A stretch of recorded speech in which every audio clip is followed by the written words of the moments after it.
Hi guys, welcome back to our channel. My name is Sergey and I'm the owner of NinaVova Custom Jewelry. We made custom engagement rings and the wedding bands here in Los Angeles. And in today's video, I want to talk about a very common question, very tricky topic, and that is the difference between the Moissanite, the diamond, and the lab diamond. I'll try to make this video short, so you watch it until the end, but with this video, I want to cover all the most important things about these three stones. I'm going to cover the durability of the stone, and it's not just the hardness. I want to cover the color that moissanite and the diamonds are available with. I want to talk about the different shapes and most importantly about the cuts. I want to talk about the value, not only about the price of the diamonds and the moissanites. And I also want to talk about the visuals, and by that I mean I'll answer the most important question: can you see the difference between the moissanite and the diamond, natural diamond, and the lab diamond? And that is prime main question out there, because most of the time when you buy the moissanite, you buy the diamond simulant. There is nothing wrong with that. It's just a fact that the moissanite looks pretty much identical to the diamond, and I'll explain to you later what is the difference between them. But first of all, let's start from the very beginning. What it actually is the moissanite is what it actually is the diamond and the lab diamond. Actually, before we get started, I wanted to ask you to subscribe to this channel. It's very important for me, especially right now at the very beginning. I look at the statistics and 90% of you didn't subscribe to the channel and watching the video, and I do celebrate each and every subscriber. So please subscribe to the channel and like this video. It's going to be very helpful for me. So let's get started. And first of all, let's talk about all of these three stones separately, what they actually are. Let's start with the diamond. Pretty straightforward with the diamonds. It's a naturally mined stone. It takes forever to mine it and to find the right one. Made primarily out of carbon, the most common chemical element out there. It takes literally forever to make it, tens of millions of years under the huge pressure and under the huge temperature. And it's extremely expensive. That's all we need to know for now about the natural diamond. Lab diamonds is absolutely the same stone to the natural diamonds in terms of the chemical composition, optical properties, and everything like that. It's going to look absolutely identical. There is no difference between them visually or in any other way in terms of the durability and everything. It's also the same. Lab diamonds primarily made with the two ways. It's a high pressure, high temperature method, HTHP, and the other one is CVD, chemical vapor deposition. We're not going to be comparing this two methods in this video. I'm going to do the separate video, otherwise it's going to take forever. But pretty much all we need to know is that this is the natural stone that really takes forever to make. This is the lab stone made in the lab by men in a controlled environment, and therefore it's usually perfect color, perfect clarity, and everything like that. Moissanite. Completely different stone. There is nothing similar to the diamond in terms of the chemical composition or optical properties. It's made out of silicon carbide, beautiful on its own. It's almost always the lab stone. You cannot really find the moissanite in the nature. There's the two times it was found, first time in Diablo Canyon in like 30s. And it was found actually on an asteroid, and another time it was found in Russia. So there is no such a thing as the natural moissanite in the jewelry or anywhere else, really. So when we're talking about the moissanite, we're always talking about the lab stone. Again, I can make a separate video about it, but we want to keep it short. Let's start with the things that we want to cover. And first of all, when we're talking about the engagement ring, the most important thing for us is the durability. Engagement rings tend to wear on a daily basis. They have to be durable and scratch resistant and everything like that. So we're starting with the durability. Lots of the time when you will see the comparison of the moissanite and the diamonds, you will see these numbers like 9.25 and 10. And this one refers to the Mohs scale, and they basically showing the hardness of the stone, how scratch resistant it is. But it's not only one aspect of the durability. That's an important thing, and you have to keep that in mind. There's two more things. There is the stability and there is the toughness. Both diamond and the moissanite very stable, which mean they do not affected by the chemical products or the temperature or anything like that. For example, in comparison, the aquamarine not as stable as these guys, and the opals afraid of the water as well. But these two very stable. The next one is the toughness. Toughness basically shows us if the stone can handle the hard impact. Let's say you hit your ring against something. And in both of the cases, the moissanite and the diamond, they both very tough. And finally, the hardness show us how scratch resistant the stone is. As you might know, the diamonds is stand on the top of the ladder there. It's 10, the hardest stone you can find out there. The moissanite stands 9.25, and in some stores they would say it's 9.5. What you want to know that is the Mohs scale doesn't go like gradually. As you can see right now on the screen, from like 1 to 9, it goes pretty gradually with a 25% change or so. And from 9 to 10, it just goes like that, all the way straight up. So the difference between 9 and 10 is about 5 times or so, about 500%. And the difference between the 8 and the 9 is about 25%. That's an important thing to know. Otherwise, you might think that there is a difference between 9 and 10, not as big.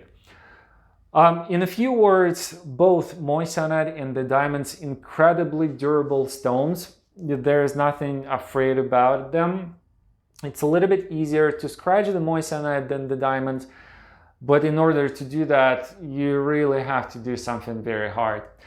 One more thing in comparison, you might see that on the Mohs scale, the sapphire stands on 9. And moissanite stand 9.25. In reality, it's not that simple. Colored stones, the stones that have some sort of color like the blue or green or anything else, if you scratch them, it's not very visible because the stones also have some sort of inclusions in them, so the scratch on the surface not as noticeable as on this type of stone, completely colorless stones with no inclusions. So if you scratch in the moissanites, it's going to be more visible than on a sapphire, for example. That's an important thing to keep in mind. Next is the colors of the moissanite and the diamonds and the lab diamonds. First of all, you can get any of these stones pretty much in any color, but the most common color for the moissanite is somewhere over here between D and F. As I mentioned before, they all made in the lab and they completely colorless most of the time, at least the one that we work with, the AAA quality one, the best quality out there. So they pretty much almost always colorless. For the diamonds, they are available in any types of color, but the one that we use in engagement ring, they primarily between the F color and the G color somewhere there. Sometimes we go a little bit lower, but it depends on the setting itself, on the type of the gold, and a few other things. I have the separate video talking about all 4 C's for the diamonds. Check it out, it's like an hour long. And I also consult all of my clients on their engagement rings so they're not making decision on their own. I'm always helping them to make the right decision whether they choose the moissanite, the diamond, or the lab diamond. For the lab diamonds, they also almost always goes like in this range somewhere between D and F, again because it's a control environment. and it's much easier to get a colorless stone. Why do you want to get not a D color moissanite? Well, you want to do this pretty much in only one, because of the one reason. You want your moissanite look as close to the diamond as possible. And when we're talking about the D color moissanite, we're comparing them to the D color diamonds, and the D color diamonds, it's an investment diamond, it's an incredibly expensive one. And if you want your ring to look realistic, you probably want to look like an F color or lower. It's very hard to see the actual difference, but it will be there. So you want to make sure that you're choosing the right color. Anyway, let's keep moving to the shape of all of these stones. All of the stones available pretty much in any shape out there. All 10 most common shapes, and we work with the 36 shapes, and we can actually cut any types of stone in any shape you want. So sometimes what we do, we buy the moissanite and recut them into the shape that our customer wants. It's a little bit more expensive, not terribly expensive though, but you're going to get absolutely unique stone, absolutely unique engagement ring, and you can build the design of the setting around this unique shape. So it's definitely worth it. Of course, we can do that with the diamond or with the lab diamond. In this case, is going to be a little bit more expensive. And if you want to get the diamond in a unique shape, you probably better to buy it right away instead of recutting it. This way it's going to be way more efficient. More importantly than the shape, I want to talk about the cut. And I talk about the cut in my video about the diamonds, and I talk how important it is when you're choosing the diamond. And here's actually why in few words. Your brilliance of the stone, how much the stone sparks, how beautiful it is, primarily depends on the cut. If you have the ideal cut of the diamond, your light that goes into the diamond always reflect perfectly and going back towards you through the table. If your cut is not perfect, let's say it's a white cut like that, your light is just going right over here, bouncing from the wall and go somewhere outside, from the side. Why do you don't want to do that? Because you want this light go through the table, and when it goes through the table, it meets with the new light and it's create the spark. So basically, if your cut is not ideal or not excellent, your stone just not going to spark. It's just going to be dark and dead pretty much.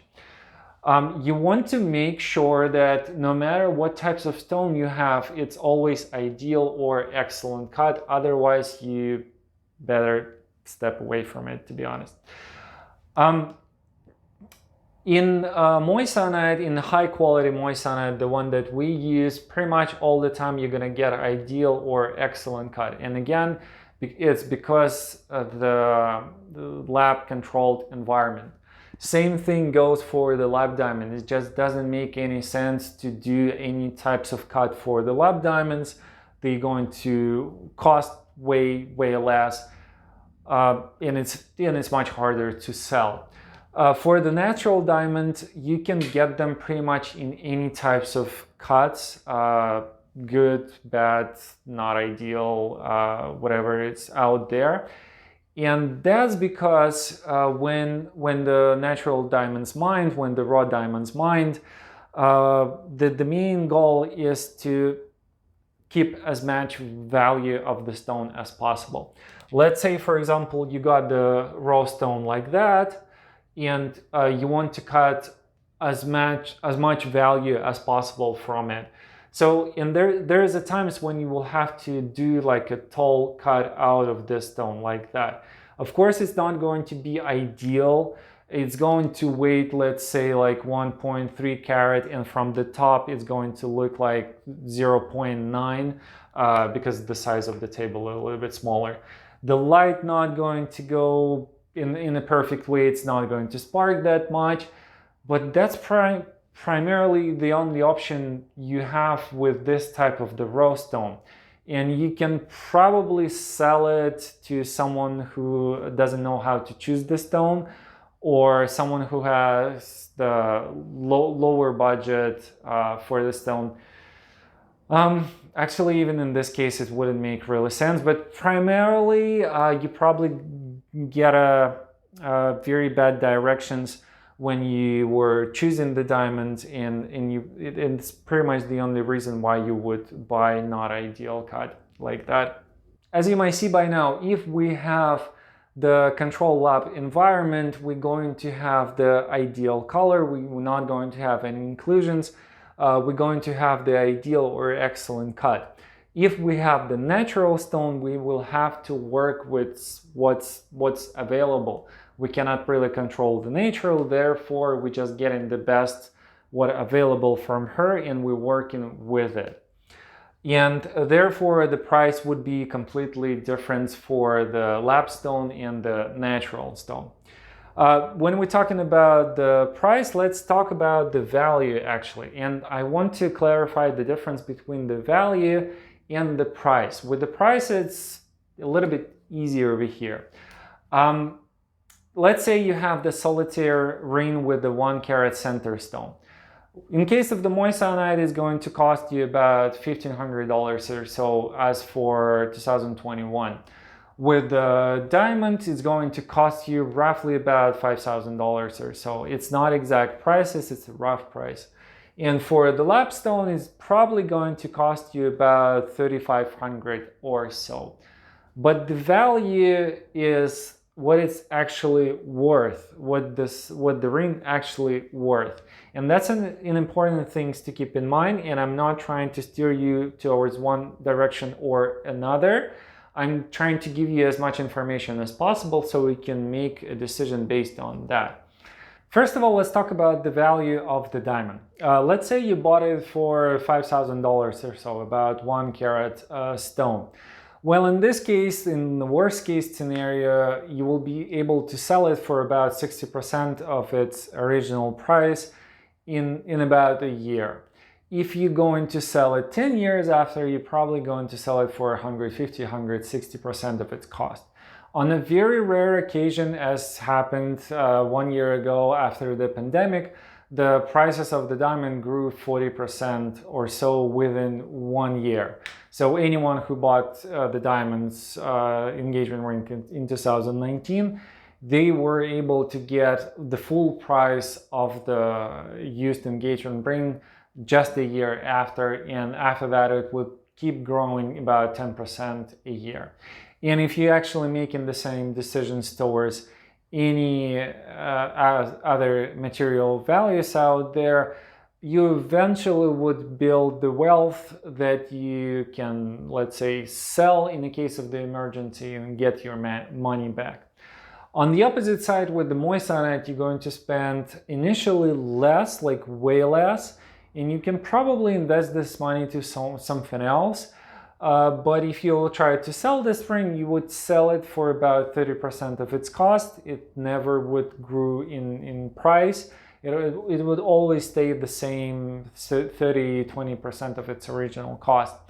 But the difference over here between the price and the value not actually as big as right over here. The lab diamonds, don't want to say anything bad about it, but that's the worst difference between the price and the actual value.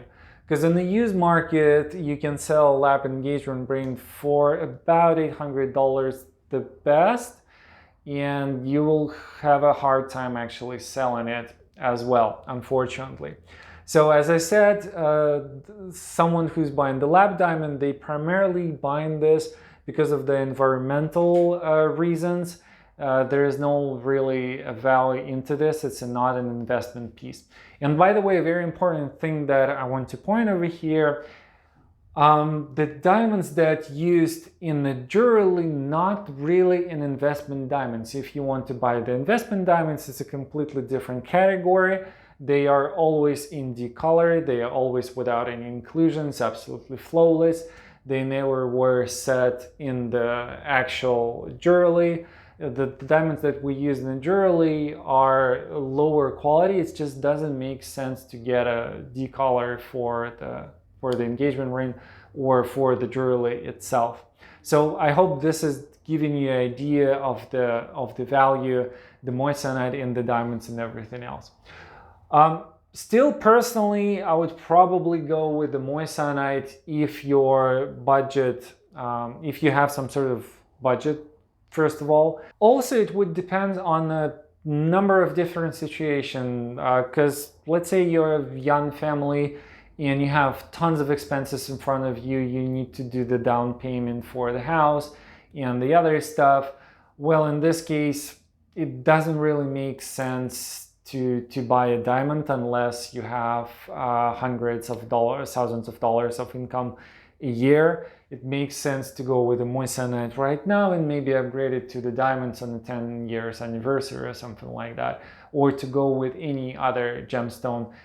And on the opposite side, if you get in the diamond when you cannot really afford it, I'm talking here about buying a diamond with a credit card, then it would be a bad decision, really. But again, it's just in my opinion. I'm trying to give you as much information as possible so you can make your right decision based on your situation over here. After we talk about the prices, I want to talk about the most important thing over here, about the visuals. And what do I mean by that? Can you see the difference between the moissanite diamond and the lab diamond? And the answer over here, yes and no, and primarily no. And here's why. In order to see the difference between them, you have to have the very specific environment. You have to have all these three stones in the same shape, in the same color, absolutely clean, never set in the setting, never worn. So they have to be under the same light. You have to know what you're looking for, and you have to have the 10x magnifier at least to see all the subtle differences. It's probably not going to happen. You're probably going to be looking at the stones in the real life scenario, and here's what do I mean by that. After you got the ring, you start wearing it naturally, and 2-3 months later, the stuff starts to build up on the ring because you're washing your hands, you go into the shower, you, let's say, taking care of the kids, you go into the grocery store, you're working, you go into the beach, maybe you're surfing and everything else. So all of this stuff build up on the ring, especially the sunscreen and the lotions and everything like that. And if you get 3 rings with the lab diamond, the diamond in the moissanite, with all of this stuff on top of it, and if you look at it under the normal circumstances, let's say on the daylight, you're not going to see the difference. It's like pretty much impossible. Unless you're a gemologist, and if you are, you're not watching this video, so you're not going to see the difference. So don't really worry about it. You might see the opinions that there is a difference between the sparks and the colors and other things. And it's true. And again, you can see this on a brand new stone, completely different stone under the perfect light and with a magnifier. And just for your information, what you're going to see. You're going to see that the moissanite spark more because the refractive index of the moissanite is about 30% higher, and therefore it sparks more. Also, the sparks of the moissanite usually have slight color into them, and the diamond is completely colorless, so you can see that difference.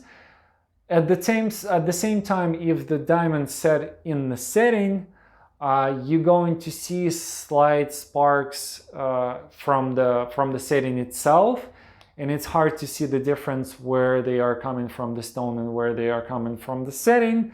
So again, it's really hard to distinguish the difference unless we're talking about like 3-4 carat stones and we're comparing them together on the very rare occasions.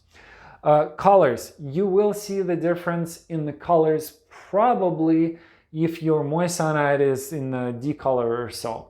And in a real life situation, we usually have our diamonds between F and H, somewhere there, so they like slightly yellowish, and moissanite will be completely colorless D. So based on that difference, you will see the difference. And also, first thing how we can see the difference between the diamond and other stones is the inclusions. When someone bringing us the ring to appraisal, I'm just looking at it with a 10x magnifier, and if I can see the inclusions, that's great news. That means that's actually the real diamond. If someone's saying to you that it's a real diamond and you're looking at it and it's completely transparent and has no inclusions, and the setting is somewhat average, then it's probably not. Of course, it's going to the further testing, but 99% it's not a diamond. The other thing, and it's actually the best way to distinguish the difference between them, is the logic, I would say. Because, for example, if you're trying to pass your moissanite engagement ring as the diamond, and I'm not talking about whether it's a bad decision or it's a good decision, we're talking about the visual differences right now. When you're trying to pass your moissanite as a diamond to, let's say, your friends, and your engagement ring is with a 4-carat moissanite center stone, and your friends clearly aware that your income is somewhere between like 60 and 80 grand a year, and your ring, if it would be a diamond, cost like 45 grand, then they can easily say that this is not a diamond, this is something else. And that's usually the prime way to tell the actual difference. Other than that, no, just simply no. There is like, no. I mean, even with all that I explained, it just, no, you're not going to see the difference. The only time when I actually saw the person who clearly said that there is a difference between the moissanite and the diamond is the older lady in New York, and she's from the wealthy family. She's been around the gemstones and the diamonds and everything. She's seen everything, and she said that right away that this is a diamond, this is something else, I don't want to deal with that, but this is a diamond and this is not. Other than that, nah, just no. I'm not trying to put my opinion out there in front of you. I'm just trying to give you as much information as possible, so you're going to make a right decisions based on your life situation, based on your budget, and on everything else. I hope this video was very, very helpful for you. I know it took longer than 10 minutes, but it's just a huge topic that's not really possible to explain under like 10-15 minutes or so. I hope it was very helpful for you. Thank you guys again so much for watching. Please subscribe to the channel. I celebrate each and every subscriber every evening pretty much. Thank you again so much for watching, and I'll see you next week.